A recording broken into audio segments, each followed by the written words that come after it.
Эки баштуу ажыттарга айланган бул коррупциянын бир башын кессек, кайра экинчи баш өсүп, дале токтобой келатат. Коррупция менен айыгышкан күрөш уланып жатат. Өлкөнүн өнүгүүсүнө залакасын тийгизип жаткан коррупциялык көрүнүштөрдү ооздуктоого саясий эрк жетиштүү. Кыргыз Республикасынын президенти Садыр Жапаров: коррупцияга жол жок.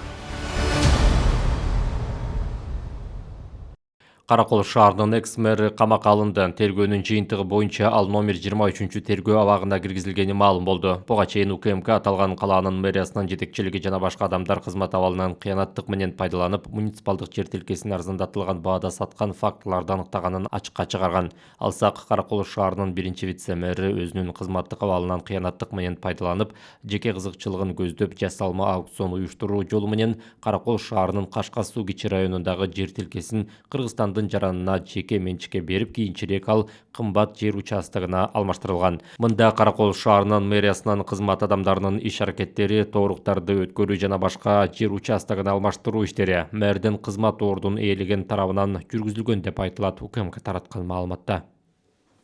Өлкөнүн өнүгүүсүнө залакасын тийгизип жаткан коррупциялык көрүнүштөрдү ооздуктоого саясий эрк жетиштүү. Кыргыз Республикасынын президенти Садыр Жапаров: коррупцияга жол жок.